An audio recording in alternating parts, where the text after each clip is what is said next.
मैंने एक बात हमेशा ऑब्जर्व की है कि संघर्ष क्रिएटेड है, थोपा हुआ है।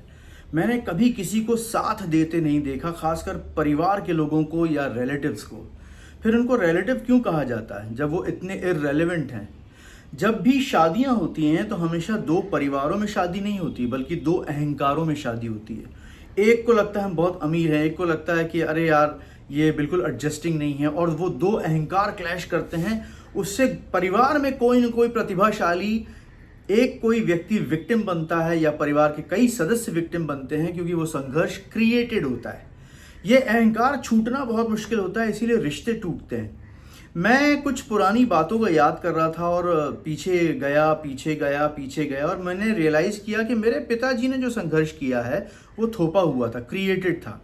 मेरे चाचा जी ने, मेरी माँ ने, या मेरे जो बहुत क्लोज के रिलेटिव रहे जो आगे बढ़े और जिन्होंने एक दूसरे का साथ दिया। ये एक अजीब विडंबना है हिंदुस्तानी परिवारों की कि यहाँ पर लोग हंसने के लिए तैयार हैं। अगर कोई धनवान पक्ष है और सामने वाले को लगता है कि इसको लगता है कि ये गरीब है, तो सहायता कर दो ना। प्रॉब्लम क्या है? आप उसको नीचे गिरा के ये बता के कि हम बहुत धनी हैं और देखो तुम कुछ नहीं कर पाए, ये आपकी मूर्खता साबित करता है। जितने इस तरीके के अहंकारी सो कॉल्ड अमीर लोग हैं, उनके पूरे वंश को मैंने डूबते देखा है। उनके घर बर्बाद होते देखे, उनके बच्चों को मैंने शराब सिगरेट में, मर्डर केस में यहाँ वहाँ जेल जाते देखा है। तो आप जो संघर्ष दूसरे के लिए क्रिएट कर रहे हैं ना, वो कर्मा आपके लिए क्रिएट करता है। ये बहुत गलत है कि योग्यता को, प्रतिभा को बिना मतलब सफोकेट किया जाता है।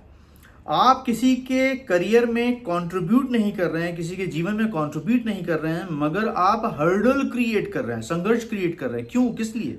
उससे क्या मिलने वाला है? मुझे बहुत सारे जो मेरे रिलेटिव्स थे, मैं उनके पुराने घरों में जाया करता था। दड़बे हैं, दड़बे। घर क्या है? भुतहा घर हैं, दड़बे हैं। और बातें ऐसी करते रहे हैं वो लोग कि मतलब जैसे वो बहुत ही कोई अमीर हैं। किसी के परिवार से कोई बच्चा कुछ भी नहीं कर पाया, सब उसी लूप में घूम रहे हैं। और इसी तरीके से मैं और पीछे जाता हूँ, जब मैं अपने स्कूल डेज में देखता हूँ, और अपने और भी जब मम्मी पापा ने नया घर लिया था और हम लोगों को कितनी अच्छी शिक्षा दी, हम लोगों को कितना अच्छा एजुकेशन दिया, कितनी सुविधाएं दी, तो मुझे लगता है कि पापा मम्मी ने डेफिनेटली संघर्ष करके बहुत अचीव किया। उस अचीवमेंट को अगर हम आगे नहीं बढ़ाते हैं तो हम भी किसी ना किसी की लाइफ में संघर्ष क्रिएट करने वाले हैं। ये जैसे बहुत सारे लोग मेरे पास आते हैं कि हमारे बच्चे को देख लो, इसका कुछ हो सकता है क्या? अगर उसका हो सकता था तो वो अपने घर में नहीं होता, वो बाहर होता। यहाँ जैसे मैंने 11-12 साल संघर्ष करने के बाद मैंने भूतनाथ बनाई है। तो मैं ये इस एपिसोड में ये बताने की कोशिश कर रहा हूँ कि संघर्ष क्रिएटेड है। आप और हम कहीं भी बाय चांस भी किसी के जीवन में संघर्ष ना क्रिएट करें, बल्कि किसी के काम आ सकें, वो सक्सेस है। आपके 4 कमरे हो, 5 कमरे हो, बड़ा घर हो, कोई फायदा नहीं अगर वहां पे रौनक ना हो, अगर वहां एनर्जी पॉजिटिव ना हो, अगर वहां के लोग चहक ना रहे हों, अगर वहां के लोग आपका सम्मान नहीं कर रहे हो, आपको इनवाइट नहीं कर रहे हो। ये जो संघर्ष है ना, ये आपकी मानसिकता की देन है। अगर मान लीजिए परिवार में कोई एक ऐसा परिवार का सदस्य निकल गया जो आर्थिक रूप से नहीं ग्रो कर पा रहा है, या कुछ मुसीबत आ गई है, तो हम सबको मिलके उसको सपोर्ट करना चाहिए, ना कि सिर्फ ये बोलना चाहिए कि अरे यार वो तो गरीब लोग हैं।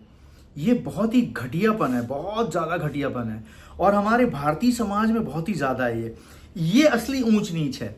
क्योंकि धन जो है ना, वो एक एनर्जी है, सपोर्ट सिस्टम है, वही लग्जरी लेके आता है। तो आपको लगता है आपके अंदर का जो सुपीरियोरिटी कॉम्प्लेक्स है वो उसी वजह से आता है। थोड़ा सा अपनी गिरेबान में झांक कर देखो, आपने क्या अचीव किया? कुछ नहीं किया है। आप तो अपने बाप दादा के घर संभाल नहीं पाए हो, आपने कीड़े मकोड़े पाल रखे हैं, आप असफल हो, आप कंप्लीटली असफल हो, सक्सेसफुली फेलियर्ड हो। तो आप कैसे किसी और के जीवन में कंपेयर कर सकते हो कि वो गरीब है और हम अमीर हैं? देखिए, संघर्ष जो है वो अगर मान लीजिए नक्षत्रों से हो, कि नक्षत्र अपनी चाल चल रहे हैं, उसकी वजह से हमारी कुंडली दोष होगा या जो भी हुआ, और उसकी वजह से हो, तो बात समझ में आती है। हमारे परिवार, हमारे दोस्त यार, अगर हमारे समाज के थ्रू संघर्ष आ रहा है तो डेफिनेटली क्रिएटेड है, जलन ईर्ष्या की वजह से है, सुपीरियोरिटी कॉम्प्लेक्स की वजह से है, अहंकार की वजह से है। छोड़ दो इसको, क्योंकि कर्मा आपको पेलेगा बहुत ज़बरदस्त, आपका वंश खत्म कर देगा, 100% आपका वंश खत्म कर देगा। आपके आसपास अगर कोई योग्य, कोई प्रतिभाशाली मिले ना, तो उसको प्रोत्साहन दो।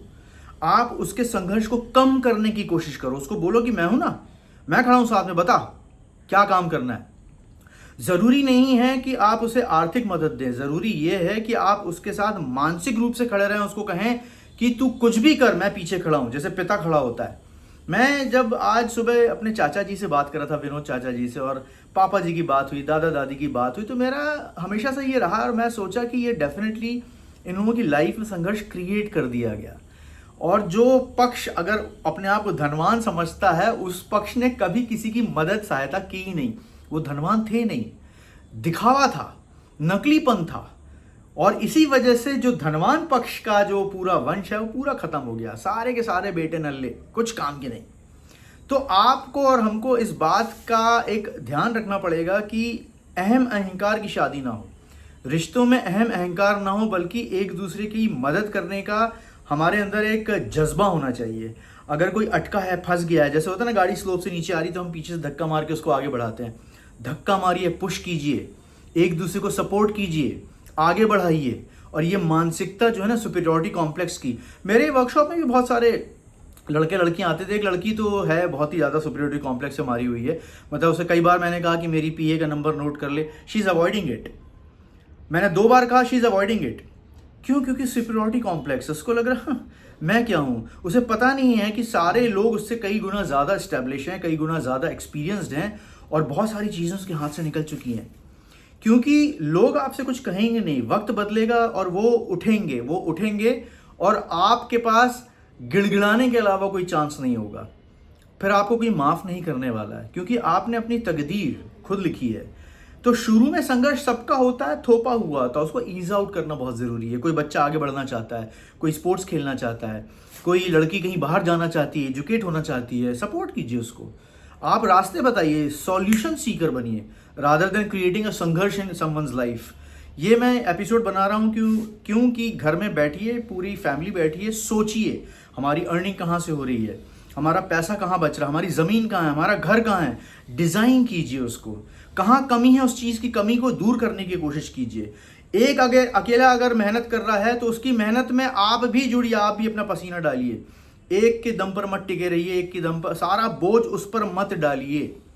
और फिर देखना आपके जीवन से भी संघर्ष कम होगा, परिवार भी जुड़ा रहेगा। ये बहुत इंपॉर्टेंट बात है समझने की कि अगर आप रिश्ते बना रहे हैं तो निभाइए भी। जैसे मेरी आदत है, मैं सबसे पूछता रहता हूँ कैसे हो, क्या है, कोई अपसेट है तो मैं बोलता हूँ आ जाओ यहाँ पे, आ जाओ, चैट करते हैं, मस्ती करते हैं, बात करते हैं। मगर मुझसे कोई नहीं पूछता, मुझसे कभी कोई नहीं पूछता, क्योंकि लोग आपसे काम के लिए जुड़े हुए हैं और मैं रिश्ते निभा रहा हूँ, रिश्तों के लिए जुड़ा हुआ हूँ। ये बहुत बड़ी कमजोरी है हमारी मानसिकता की। ये सभी वॉक ऑफ लाइफ में है, परिवार में है, जॉब में है, फिल्म लाइन में है, स्पोर्ट्स में है, पॉलिटिक्स में है। एक दूसरे के काम आइए, रिश्ते बनाइए तो रिश्ते निभाइए, वरना कर्म आपके जीवन में ऐसा संघर्ष क्रिएट करेगा जिसे आप अंडू नहीं कर पाएंगे, आप झेल भी नहीं पाएंगे। इसलिए अपनी मानसिकता, सुपीरियॉरिटी कॉम्प्लेक्स, ईगो, अहम किनारे रख दीजिए। अरे रावण का अहम नहीं टिका तो आप कौन है। जय श्री राम।